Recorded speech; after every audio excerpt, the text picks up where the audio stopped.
Hola, buen día. Bueno, hoy vamos a tener la clase de métodos sobre una recopilación y un resumen de algunos de los enfoques locales que entendemos que existen en la actualidad sobre conceptos como gestión de diseño y todos esos enfoques que amplían la mirada del diseño centrada en el producto hacia todo su entorno. En principio nos parece interesante esta frase, ¿no? Dice, es posible explicar la profesión a través de los clásicos modelos y que la autora dice estos modelos con apellido, ¿no? Diseño gráfico, diseño industrial, diseño textil. ¿Cómo se explica desde la universidad estas divisiones y a qué responden, ¿no? Si tienen que ver con un modelo cientificista, si tienen que ver con una forma de pensar la especialización. Y un poco a partir de esta pregunta, María Sánchez, que es la autora de este texto que está en la bibliografía obligatoria de la revista IF, lo que hace es este relato un poco sobre cómo fueron generando diferentes enfoques desde el diseño a partir de ciertos acontecimientos en la historia, ¿no? Uno podría pensar que hay un primer bloque de conceptos de enfoques del diseño muy asociados a la escuela de Ulm y al enfoque cientificista, ¿no? En donde el diseño está muy asociado al método proyectual tradicional. Después habla de una crisis en los diseños hegemónicos. Uno podría pensar que también a partir del cruce con las ciencias sociales y a partir del cruce con diferentes enfoques desde la sustentabilidad, el territorio, empiezan a aparecer nuevas formas de pensar el diseño, ¿no? Uno podría pensar el cruce entre las ciencias sociales y todos los enfoques que tienen que ver con diseño centrado en el usuario, diseño centrado en las personas, ni hablar del surgimiento de Internet y el camino hacia no solo el diseño pensado desde lo tangible, desde lo empírico, desde lo material, y cómo aparece el diseño empieza a cruzarse con los enfoques inmateriales, con los intangibles, con la idea del diseño pensado desde los servicios.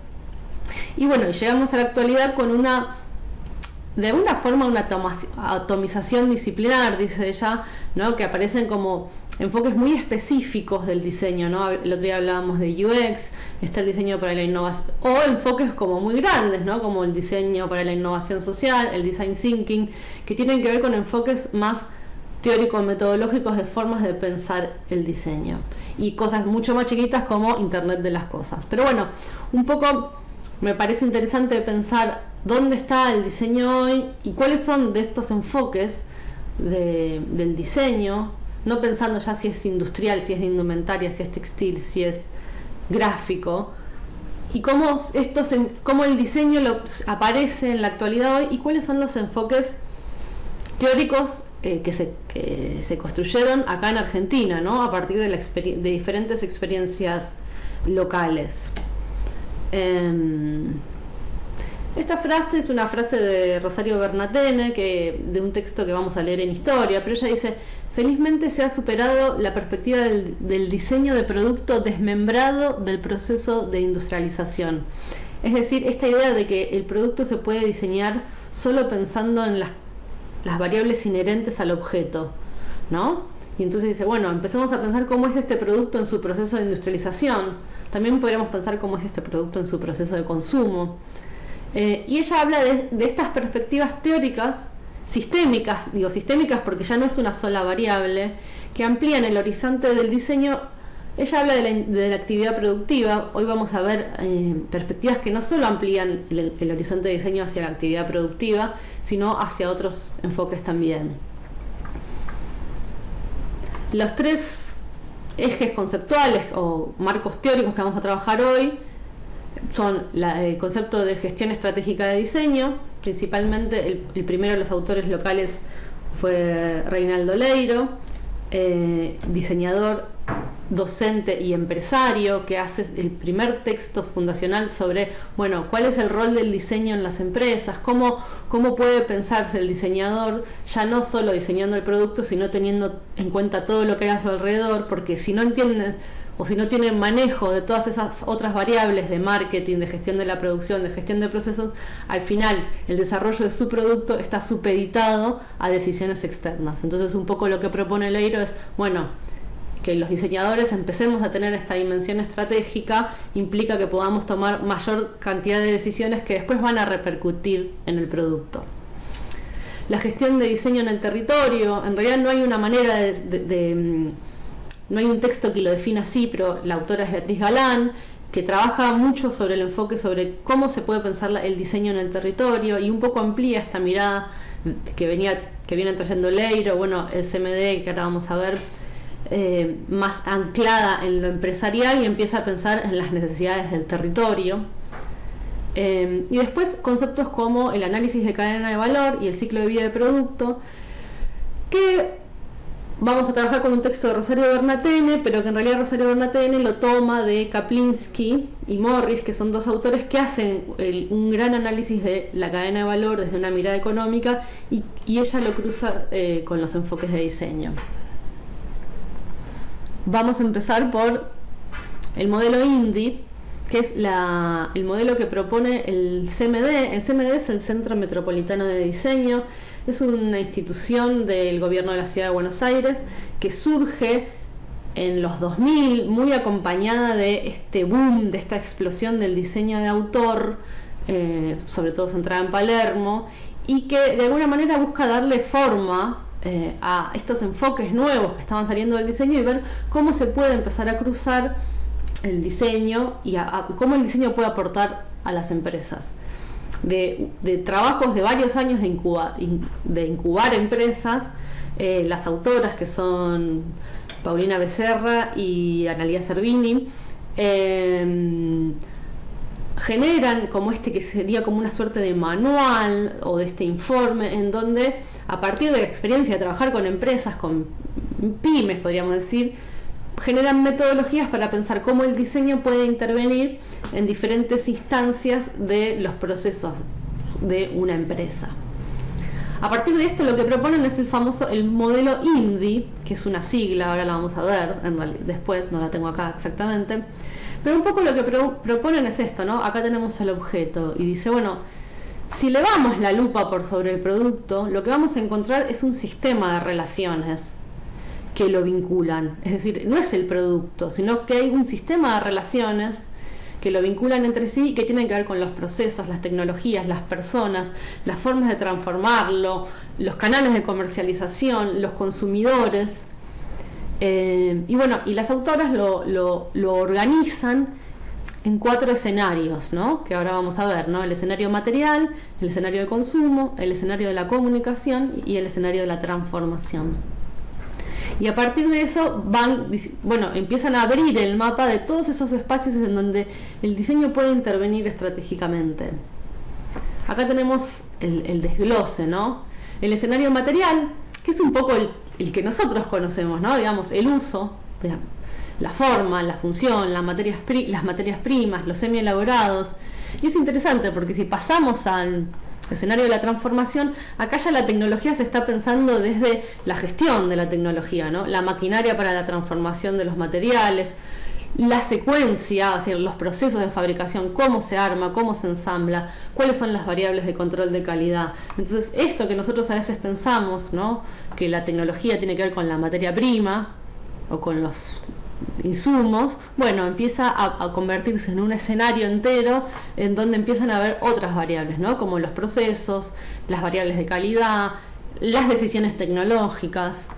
Lo mismo con la comunicación, ¿no? Uno se abre este escenario de la comunicación que tiene que ver con el embalaje, con la información que hay en el embalaje, con los soportes gráficos, con la marca, ¿no? La marca del producto como una entidad en sí misma que agrega valor y que genera reconocimiento, más todos los canales de publicidad, difusión que podríamos entender. Y después un escenario de consumo, ¿no? Para el cual de alguna forma está hecho el producto, ¿no? Usarlo, bueno, en realidad está hecho para usarlo. Pero bueno, el escenario de consumo es un escenario muy importante en la actualidad, sobre todo en los escenarios de mercado. Entonces, bueno, ¿cómo llega al lugar de venta? ¿Cómo es el punto de venta? ¿Cuáles son las estrategias de posicionamiento? para comunicar, para vender este producto, y cómo se le vende a este público, y cuál es el público, cómo es el público específico. Entonces, de repente pasamos de estas variables que tenían que ver con el uso, la forma, la función, la materia prima, a empezar a entender todos estos escenarios que también definen no solo el producto, sino todas las variables de diseño en una empresa. Entonces, un poco cuando definen a qué se refieren con diseñar en forma estratégica, hablan de gestionar el metaproyecto. El metaproyecto tiene que ver con esto, ¿no? Con todas estas variables que hay por fuera o que intervienen a la hora de diseñar o de fabricar, fabricar, producir, comercializar un producto de consumo, no necesariamente masivo, pero un producto, ¿no? Entonces, un poco lo que dicen las autoras es que gestionar este metaproyecto, tomar decisiones sobre este metaproyecto, tiene que ver con cómo es un pensamiento de diseño estratégico. Y habla de un proceso de convergencia previo, ¿no?, a la tarea de diseño. Tiene que ver con, bueno, ¿cómo hago yo con todas estas variables para tomar decisiones de diseño que me permitan incorporar valor agregado y distinguir el producto frente a la competencia, ¿no? Es un poco lo que estamos haciendo ¿no?, en el trabajo práctico, ¿no? Es, bueno, ¿cómo evalúo todas estas variables que intervienen en este proyecto y cómo sobre estas variables tomo decisiones estratégicas, cuáles me convienen, cuáles no, para generar la mejor eficiencia o agregar valor a mi proyecto? A ver, vamos a pasar. Otro enfoque que nombrábamos recién, que tiene que ver con las cadenas de valor, ¿no? Supongo que conocerán, no nos vamos a adentrar en lo que es una cadena de valor, pero tiene que ver con todos estos eslabones que intervienen en un proceso productivo, en el desarrollo de un sector de la economía, de una economía, ahí no me sale la palabra, bueno, no importa. Y un poco lo interesante es que, vamos a ver el esquema y después volvemos a esto, ¿no? Uno podría pensar, la cadena de valor más simple tiene que ver, bueno, con cuál es la cadena de abastecimiento, las materias primas, cómo se transforman esas materias primas, cómo se distribuyen, cómo llegan al cliente y cuáles son los servicios que tiene después. Esta es una cadena de valor muy sintética, pero uno podría pensar que acá tienen que estar las personas, pero bueno, es una forma de esquematizarla, y a lo que quería llegar es como la idea de pensar la cadena de valor tiene que ver con pensar todos estos actores y todos estos eslabones que intervienen para agregarle valor a un producto o un servicio. No necesariamente es un producto siempre. Pero lo interesante que propone Bernatene al hacer la lectura de las cadenas de valor, y al pensar en las cadenas de valor desde el enfoque de diseño o desde la gestión social de una cadena productiva, tiene que ver con que agregar valor, acá dice, no se encuentra en que se le pueda agregar al producto, sino en la capacidad que éste tenga de lograr una redefinición del proceso productivo en sí mismo. Es decir, ya no tiene que ver con cómo hago que este producto sea más valioso, sino con cómo redefino todos esos eslabones y cómo pienso esas estructuras de poder para que el proceso sea más eficiente, sea más rentable, sea más horizontal en la distribución de poder, y eso de alguna forma agrega valor al producto o agrega valor a la cadena, que también genera valor en términos generales. Y lo que dice, que es interesante, dice, económicamente hablando, este aporte puede resultar radical si la solución propuesta conlleva además redistribuciones de poder dentro de una cadena de valor. Es decir, con aumento en el empleo y mejora en los desarrollos locales. Es decir, cuando uno interviene no solo en el producto, sino en cómo se redistribuye este poder, quiénes controlan estas, digamos, un ejemplo, por ejemplo, si uno tiene un proceso productivo en donde el poder está súper concentrado en un proveedor que es el único que tiene la materia prima y es el que la distribuye y es el que fija el precio, bueno, por más de que vos tengas una gran empresa, si no podés si no tenés estrategias de negociación de precio con ese proveedor clave, no vas a poder generar un agregado de valor potente, sino que vas a estar siempre dependiendo del valor que defina ese insumo o ese proveedor. Bueno, un día podemos hablar de lo que tiene que ver con las relaciones con los proveedores y el poder, pero tiene que ver con eso, con cómo uno negocia dentro de esos eslabones para lograr distribuir de alguna forma o mejorar la renta en cada eslabón. Entonces, lo que dice Rosario es que cuando se redistribuye el poder, es decir, no hay una persona que concentra el poder. El ejemplo más claro es en la agricultura, por ejemplo, los que tienen las semillas, o los que tienen los fertilizantes, o el glifosato, por ejemplo. Entonces uno dice, bueno, ¿quién tiene el mayor poder en una cadena de valor agrícola? ¿El que tiene la semilla? ¿El que tiene la tierra? ¿El que tiene la fuerza de trabajo? Bueno, entonces, ¿cómo el diseño puede intervenir para redistribuir estas variables de poder en una cadena de valor y mejorar la calidad de vida, mejorar el empleo, mejorar el desarrollo local? Un ejemplo que para mí es súper interesante, que todavía está en estancia de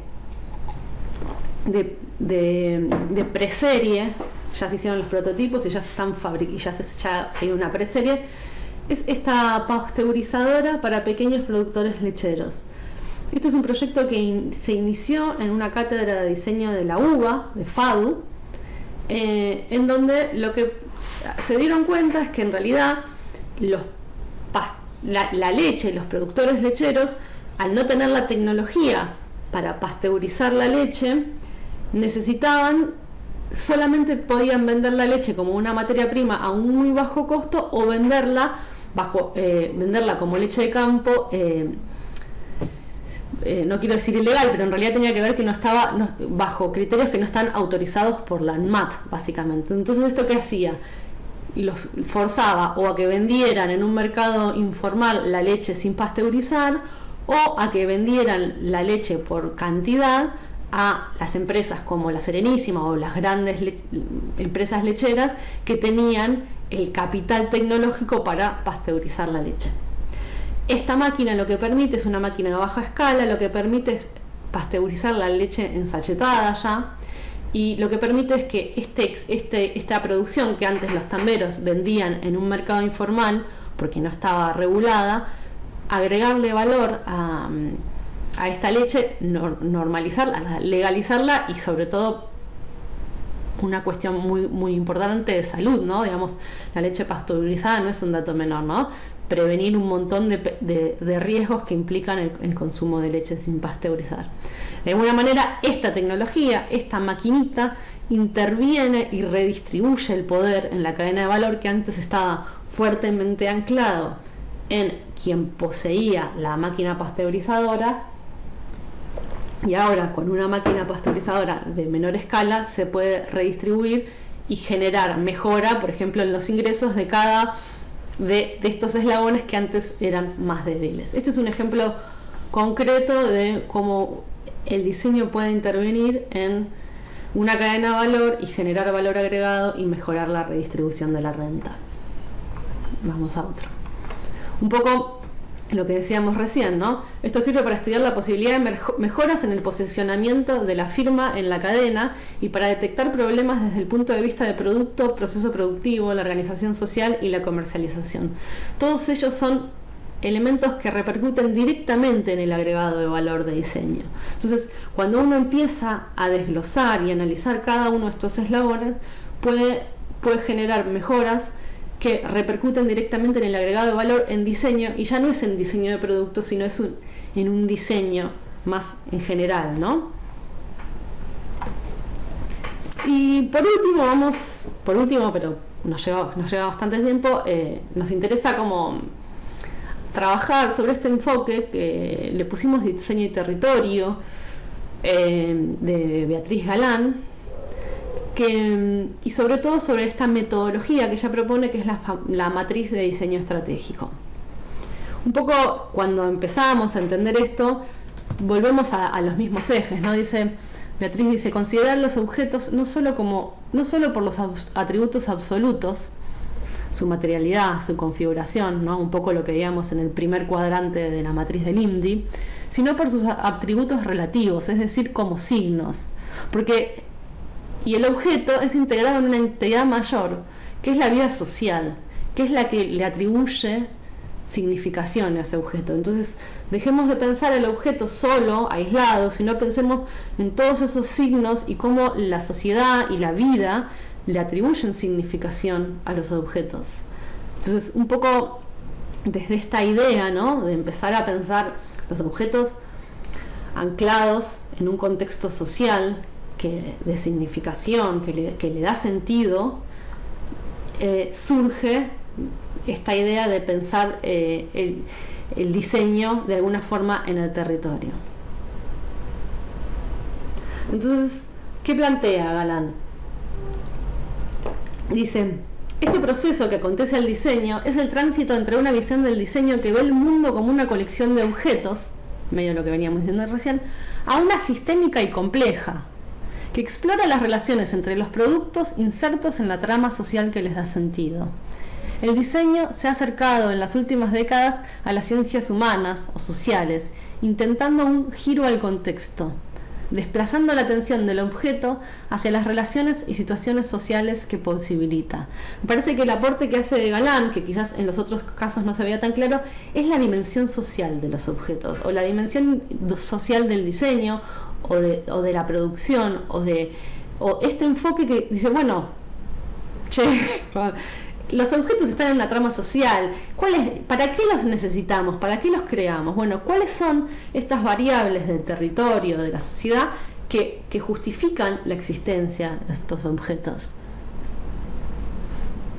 Y un poco profundizando, ¿no?, contrapone esta idea del diseño más centrado en el diseño de objetos o en el diseño de autor, en donde el valor está tan agregado a los valores intrínsecos, a pensar los procesos, ¿no? Entonces dice, la innovación nos muestra que los productos son la plasmación de conocimientos articulados en la cadena de valor, y que el diseñador, en contextos complejos, esto es importante, ¿no?, contextos complejos, es más un agente de procesos que un autor de producto, ¿no? Entonces podríamos comparar, ¿no?, sin poner en crítica la idea del diseñador de autor y la idea de diseño de productos, que es completamente válida, ¿no? Pero es decir, bueno, ¿cuál es, en un contexto complejo, cuál es el rol del diseñador?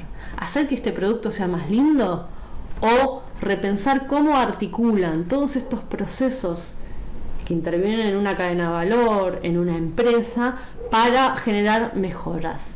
Entonces, bueno, en realidad le está dando un nuevo territorio al diseño, que dice, bueno, usemos esta capacidad creativa, este pensamiento paralelo, estas metodologías propias del diseño para repensar variables mucho más allá del objeto. Y a partir de esto propone la matriz de diseño estratégico, que es este esquemita que ven acá. Ahora lo vamos a analizar. Y lo que propone Beatriz es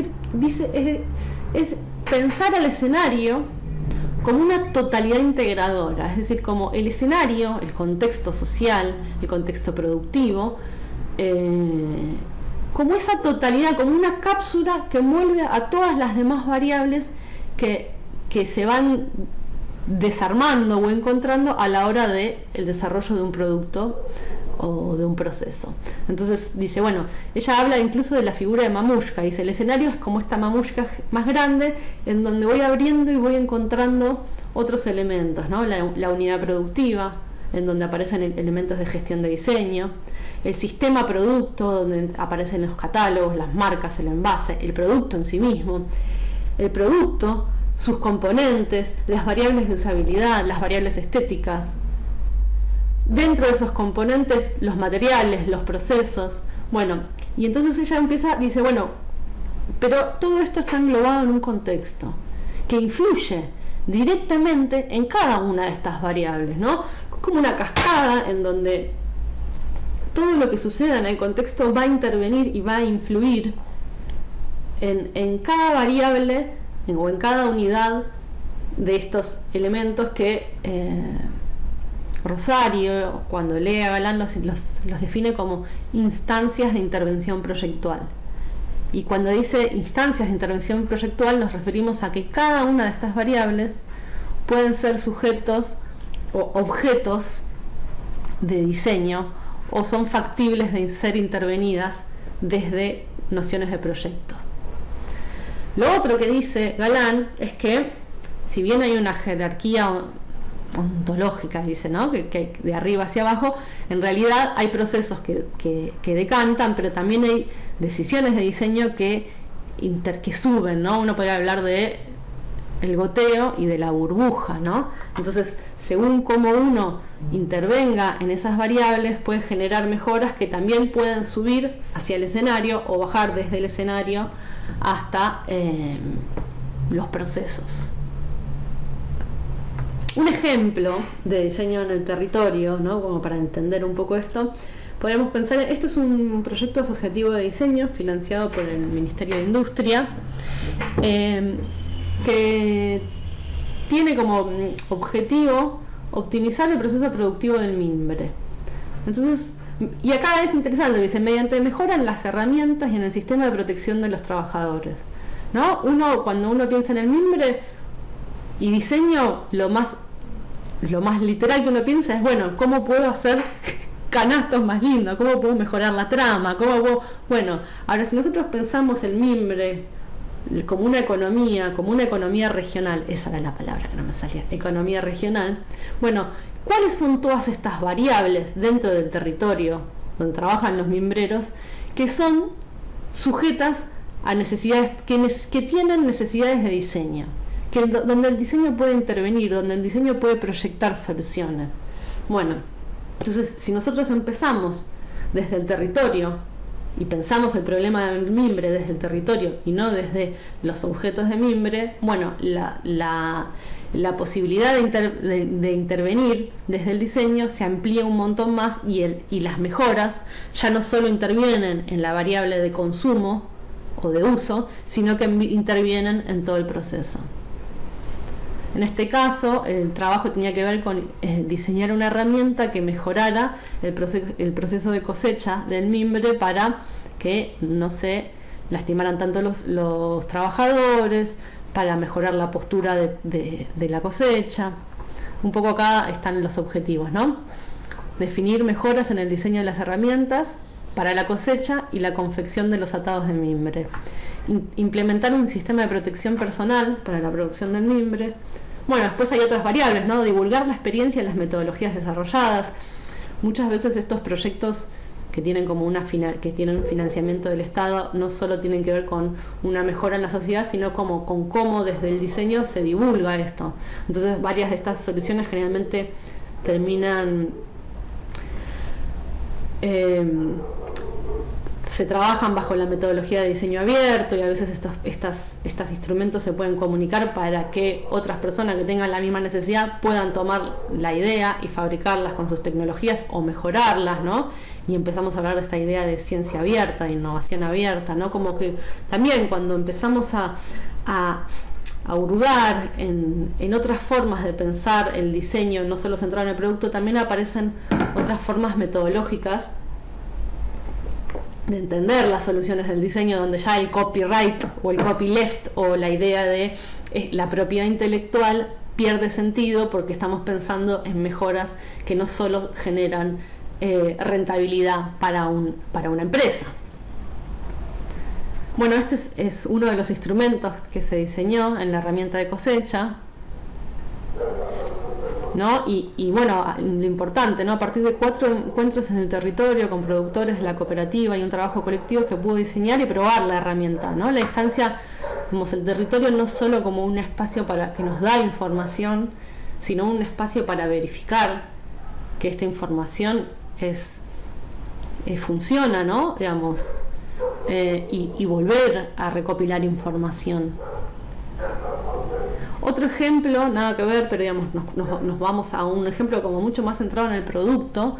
Es un proyecto que se hizo en la UNLA hace varios años, que tenía que ver con, también del proyecto asociativo de diseño, con la cooperativa Cristalux de Avellaneda, las que fabricaban la famosa vajilla de vidrio templado Durax, y tenía que ver con cómo reposicionar la memoria de Durax que estaba presente no solo en el inconsciente colectivo, sino que estaba presente en la sociedad como una vajilla popular, una vajilla que todos conocíamos. Y bueno, lo que pasaba en ese momento eran que los famosos vasos Durax, que en ese momento eran azules porque la cooperativa se había...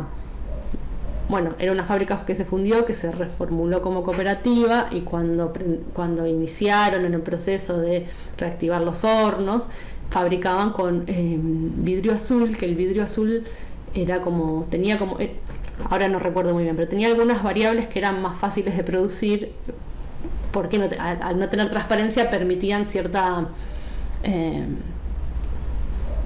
fallas, por así decirlo. En ese momento estaban por inaugurar la línea de producción de vidrio transparente. En ese marco es que se suma la UNLA a este proyecto asociativo de diseño, en el donde se hace toda una investigación sobre dónde estaba la memoria Durax, dónde estaba la memoria de la marca Durax, en qué objetos. Bueno, y un poco se llegó a la conclusión de que era esta línea de vajilla la que más se recordaba, que era el color caramelo, y esta tipología de tazas y de platos con esta forma. Entonces, a partir de recopilar la memoria, de analizar, de preguntarle a la gente, bueno, se llegaron a ciertas conclusiones, y un poco esta fue la propuesta, que quedó en instancia de prototipo, porque, bueno, por diferentes variables, básicamente la crisis. Pero bueno, la propuesta se hizo a partir de repensar los escenarios de consumo. Por ejemplo, el plato hondo pasó a convertirse en una suerte de compotera, porque lo que se analizó en el mercado tenía que ver con que ya no se usaba tanto el plato hondo, sino como estas cosas más de compotera. Se diseñó esta forma, y entonces un poco cuando vemos esta matriz, ¿no?, que tiene el escenario, ¿no?, se entra por el escenario, hay una decisión completamente contextual de recuperar la memoria Durax, pero hay una variable en la unidad productiva que tiene que ver con el vidrio transparente, pero también hay intervenciones, ¿no?, en el sistema producto, de cambiar una de las tipologías, ¿no?, del plato hondo a la compotera, y cómo van interviniendo esas partes, ¿no? Entonces este fue un proyecto que quedó en esta instancia de prototipo, pero hay un dato que no es menor, que me doy cuenta ahora que estoy hablando con ustedes, y es este vaso que tengo acá, que es de la marca Durax, que en realidad la empresa, en el mismo proceso en donde desde la universidad se estaba trabajando en este prototipo, un poco lo que nosotros interpretamos como hipótesis es que en esta transferencia de diseño que hubo, que quedó en esta instancia de prototipo, la empresa, digamos la cooperativa, incorporó ciertas variables de diseño que le hicieron reconocer que este producto podía ser un producto con una matriz que ellos ya tenían, que era ellos hacen mucha ingeniería inversa, factible de producir y comercializarse. Entonces, acá vemos un proceso claro en donde hay una experiencia de diseño y cómo esa experiencia de diseño se transfiere al sector productivo, porque también no se le dio un producto cerrado, sino también que se trabajó sobre la memoria, se trabajó sobre las tipologías, se trabajó sobre la idea del vidrio transparente, y bueno, estos son algunos de los resultados que encontramos. De casualidad me di cuenta que tenía este vaso, no estaba preparado esto. Entonces, de nuevo, ¿no?, explicar la gestión de diseño en el marco de la innovación permite expandir la comprensión de la actuación del diseño en un ambiente colaborativo, colectivo, en el cual el diseñador es un agente activador de procesos y es un acompañante de las comunidades y las unidades productivas. No es que viene el diseñador a proponer la solución perfecta, ¿no?, sino que en estos procesos el diseñador ocupa un lugar de acompañar, de ir, verificar, de visitar, de conocer al productor, de conocer al matricero. Bueno, en este diálogo, en donde el diseño activa procesos, podemos entender el caso Durax, que si bien hay un proceso de diseño tradicional de un diseño y un render y un modelado 3D y todo eso, de repente en ese proceso la cooperativa intervino, se apropió de ese proceso y desarrolló, cuando tuvo los recursos, su propio vaso, donde se puede ver claramente la intervención de un proceso de diseño. Y la intervención y el acompañamiento, mejor dicho, pero sobre todo la apropiación de esas variables por los actores de la cooperativa. Entonces, esto no iba. Pero bueno, ya que lo tenemos acá, lo vemos. Entonces uno podría pensar, ¿no? Así como veíamos que había el escenario de la transformación, el escenario de los materiales. Bueno, podríamos pensar en dos grandes escenarios, ¿no? El escenario de producción y un escenario de consumo. Entonces, ¿cómo interviene el diseño, ¿no? en estas variables, ¿no? El diseño como agente de proceso, sobre todo en la producción, pero cuando pensamos en el diseño de productos, en el diseño de escenarios, hay un rol del diseño como operador cultural, ¿no? Como interviniendo en la cultura de los productos, pero en la cultura y en la vida cotidiana de todos nosotros. Esto dudo, yo lo había sacado, pero bueno, quedó en el PowerPoint y lo decimos. Entonces uno podría pensar que acá, de este lado, hay estrategias más del orden de lo visual, de lo estético, de lo simbólico, del sentido, y acá hay estrategias más del orden de lo productivo, de lo material, de lo tangible. Pero bueno, también acá hay intangibles y acá también, así que no sé bien por esto, lo voy a pasar esto porque era un ejemplo que no quería mostrar. Y acá vamos a lo último, ¿no? Porque recién decíamos que Galán hablaba del diseño en el territorio, habla de la idea del escenario como totalidad integradora. Y entonces un poco la pregunta era, ¿qué es el...? A mí me gusta esta analogía entre escenario y territorio, que si bien no es lo mismo, me parece que, o al menos desde la cátedra creemos que va por ahí, que el territorio es el campo en donde los diseñadores tenemos que trabajar. Entonces la pregunta es, ¿qué es el territorio? ¿No? Porque tantas veces se habla de territorio, del diseño en el territorio, se habla, hoy en día no se habla esta idea de que los políticos si tienen territorio, si no tienen territorio, si hacen política con GPS, si no, bueno, ¿qué es el territorio para ustedes? Acá ya les adelanto algo, ¿no?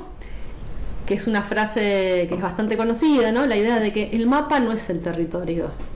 No sé si a alguno le ha pasado de estar de vacaciones o de tener un mapa y decir, bueno, yo voy por el mapa, voy por acá, y cuando llegas, esa calle está cortada, o esa calle es contramano, o en esa calle hay una fiesta que nunca te enteraste.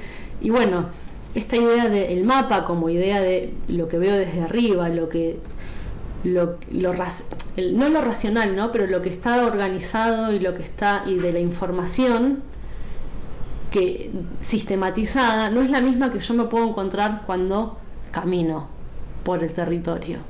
Si no, todos haríamos turismo por Google Maps, ¿no? Digo, es un chiste tonto, pero bueno. Entonces, ¿qué significa que el mapa no es el territorio? ¿Y qué es el territorio? Entonces, cuando nosotros hablamos en el diseño de, bueno, vayan al territorio, o qué información de que este territorio es como esta unidad, es la mamushka mayor en donde todas las demás variables de diseño se insertan, ¿qué información nos da el territorio? ¿Qué pasa ahí? ¿Por qué no es lo mismo diseñar algo, ejemplo, ¿no? ¿Por qué no es lo mismo?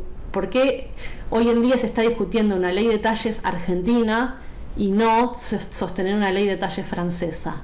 ¿No? ¿Cómo son nuestros cuerpos? ¿Por qué las proporciones que nosotros usamos para vestirnos toman las formas de los cuerpos franceses? ¿Cómo se construye la ergonomía?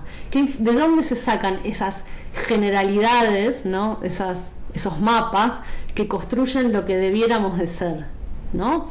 Y está lleno, ¿no? Digamos, talles, normas de ergonomía, mapas que nos dicen, calles asfaltadas que nos dicen por dónde caminar, flechas que nos dicen por dónde ir. Bueno, entonces, cuando pensamos en el territorio, no desde lo general, no desde la idea de que todo es igual, de que todas las fábricas son iguales, sino en esta fábrica. ¿Cómo es esta fábrica? ¿Vieron cuando hablamos de los usuarios y a veces yo les digo, bueno, no sé si se los he dicho a ustedes, pero me ponen como una foto genérica? Bueno, ¿quién es esta persona? ¿Conocen a alguna persona que vaya a este lugar? ¿Cuál es la información? ¿No? Como esta idea de dejar de generalizar y decir, bueno, ¿dónde se usa el objeto? Y bajar una foto de internet. No. Si este vaso yo lo uso yo, ¿por qué no puedo poner la foto de dónde está guardado en mi alacena? Y no, en vez de sacar una foto de internet. Porque se habla de hacer secuencia de uso y de que la hagan, ¿no? Y vamos a exprimir. Y expriman de verdad, no. Se agarra con la mano el exprimidor, no, hagan el proceso. Bueno, ¿qué información nos ofrece la experiencia en el contexto? ¿Cómo se construye esa información? ¿Con quién construimos esa información? ¿Cuáles son las herramientas para recopilar datos que enriquecen el proyecto? ¿Hay información más valiosa que otra? ¿Quiénes son los que dicen que una información es más valiosa que otra? ¿Y para quién se piensa el territorio, no?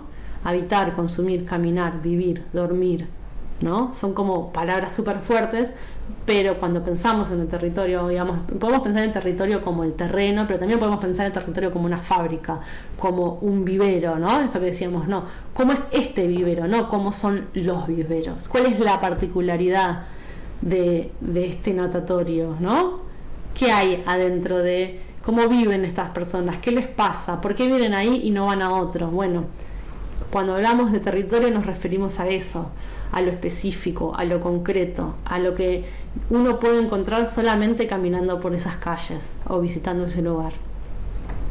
Acá les traje otros ejemplos que vienen más del arte, en realidad de la arquitectura. Este es un proyecto que se llama Territorio Tolosa.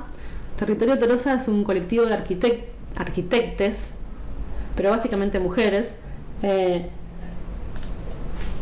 que empezaron a investigar sobre Tolosa.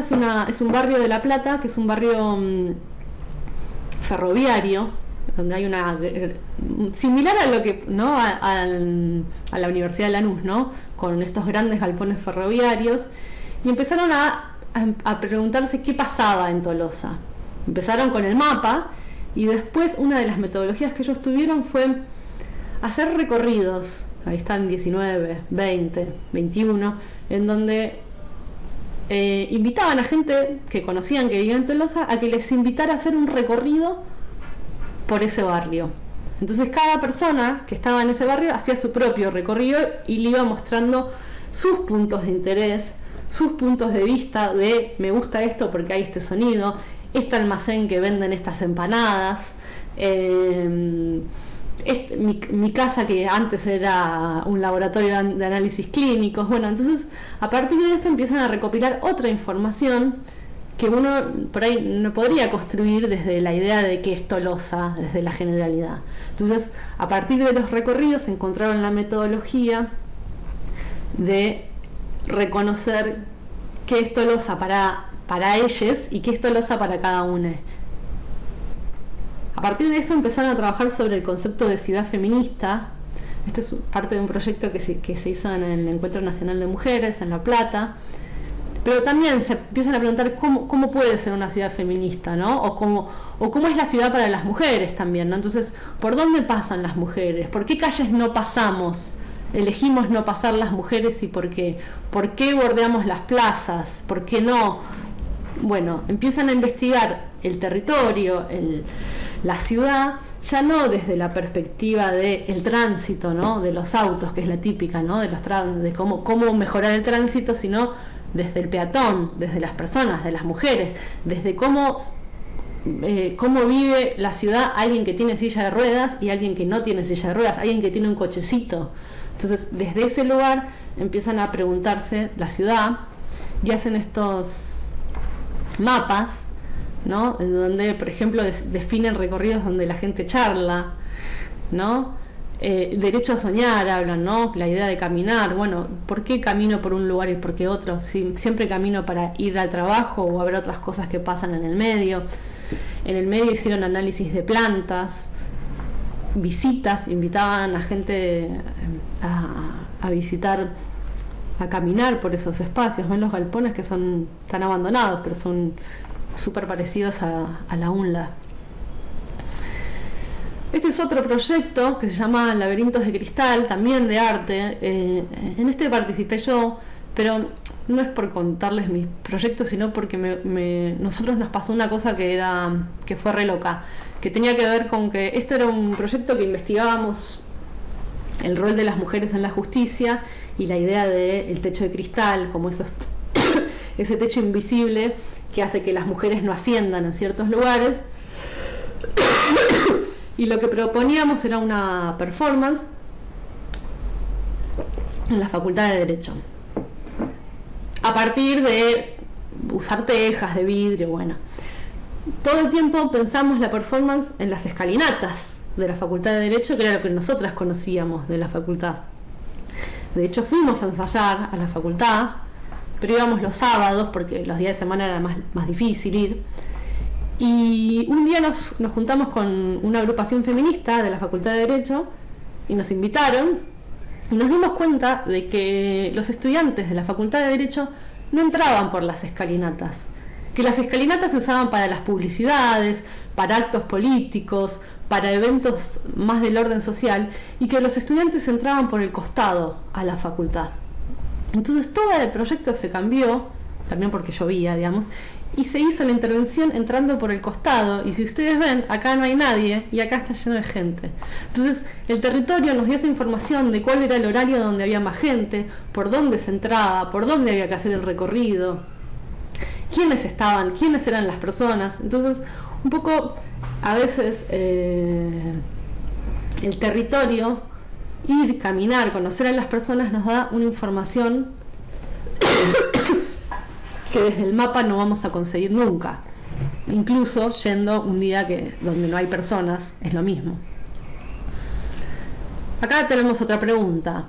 ¿Para quién pensamos en territorio? ¿Quiénes lo definen? Este es un meme, ¿no? Obvio. No para criticar a ninguno de estos dos bancos que para mí son de diseñadores... digamos, el banquito de Bondi tiene el merecido premio Innovar, pero ¿es lo mismo trasladar un producto de un contexto a otro? Entonces el banquito de Bondi, no sé si lo conocen, es este que parece de un material mullido y es de cemento, tiene el premio Innovar. El que tuvo el premio Innovar es este chiquitito, y porque es un diseño que es muy interesante, ¿no? En términos objetuales, ¿no? El diálogo entre un material duro y la idea de un material blando, el diálogo entre las texturas, entre la estética de un producto que uno imagina en el interior y cómo construye estéticamente algo en el exterior. Ahora, ¿cómo se transforma eso cuando yo agarro un objeto que estaba pensado para el interior y lo saco al exterior? ¿Qué pasa? Uno de los casos es que creo que en Tecnópolis los tuvieron que sacar porque una chica se tiró pensándose que era blando y se lastimó la cabeza. Entonces, no por criticar el diseño, sino porque el diseño en sí como objeto es un premio Innovar, es súper interesante todas las discusiones teóricas que hay alrededor de este objeto, pero cuando lo pensamos en contexto de uso, ¿es lo mismo este objeto en la ciudad que en un estudio de diseño? Bueno, ¿cuáles son las variables que construyen un objeto en su territorio? Este es otro ejemplo, bueno, está en el Pasto, pero porque es el prototipo. Este es el mobiliario que se diseñó para la terminal de micros de la Ciudad de La Plata. La diseñó un estudio de diseñadores industriales de la Ciudad de La Plata. Y lo que les pedían, digamos, el famoso comitente, ¿no? Los que les pedían, quienes les habían encargado el producto, era que tuviera estética de aeropuertos, pero que no pudiera dormir la gente adentro. También que se bancara la hinchada de Boca cuando iban a jugar, cuando jugaban en La Plata. Entonces, uno puede ver que el producto estéticamente responde a ciertas variables del diseño high-tech. Sin embargo, esta intervención tiene que ver con una decisión concreta de que la gente no duerma en los bancos. En las terminales es bastante común que la gente duerma en los bancos. Si ustedes ven, los asientos de los aeropuertos tienen lo mismo, que tienen que ver con eso. Bueno, acá también tenía que ver con que muchas veces la terminal la termina usando gente de la calle para dormir. Bueno, entonces acá hay un dilema ético también, ¿no? Entonces, ¿cómo interviene el diseño en las ciudades? ¿Cómo interviene el diseño pensando no primero el objeto, sino pensando el territorio? Más allá de, digamos, de la excelente calidad de los objetos y de no poner en duda a los diseñadores, porque justo son diseñadores que realmente trabajan desde una conciencia, pero bueno, cuando uno los ve descontextualizados, ¿cómo interviene el diseño en estos lugares? Este es otro ejemplo, también, ¿no?, como ambiguo. Este es un ejemplo de un proyecto de bosques en donde se contrató a una diseñadora del INTA para que diseñara una cocina de uso eficiente para leña. Y acá hay dos dilemas, porque es interesante, porque cuando se fue a trabajar en el territorio, creo que no me acuerdo si es Santiago del Estero o Chaco, tiene que estar ahí la región. Bueno, pero es esa parte de la región, el monte, ¿no? Una de las necesidades que pidió la comunidad era que les dieran un carrito para transportar la leña. Sin embargo, el Estado consideró que había que darles una cocina. Por suerte, el Estado, cuando decidió llamar a alguien para que les diera la cocina, se encontraron con un equipo de diseño que decidieron ir a visitar a las comunidades, ver cómo cocinaban las personas, qué tipo de comidas hacían, y desde ahí diseñar la cocina, pensando no solo en el uso eficiente de la leña, sino en cómo mejorar la práctica de la cocina, en ver en dónde se iba a usar. Un detalle es que la parte de arriba está desmontada de la parte de abajo, porque mucha gente se la llevaba en carro. Entonces, pensando también en la parte de la logística, de la forma en que se transporta el producto. Y bueno, y estas cocinas, lo que terminó pasando es que un objeto, y acá podríamos pensar en cómo sube, ¿no?, un objeto como una cocina termina interviniendo en el escenario, y por ejemplo muchas de las mujeres que recibieron estas cocinas se armaron una cocina afuera especialmente para habitar o para darle contexto a este objeto nuevo que había llegado a sus hogares. Un poco estos son algunos ejemplos que buscamos. La clase de hoy tenía que ver con hacer lecturas sobre estas bibliografías o sobre estos autores que que ya definen que el diseño tiene que ampliar la mirada, pensar de forma sistémica, pensar en cómo interrelacionar los eslabones, las estructuras de poder para generar mejoras y agregado valor, no solo en términos de dinero, sino también en mejoras que impactan directamente en la calidad de vida de las personas que usan o no estos objetos, estos proyectos, o que son parte del proyecto. Así que bueno, este es un poco el ejemplo. Les agradezco por su tiempo y nos vemos la próxima.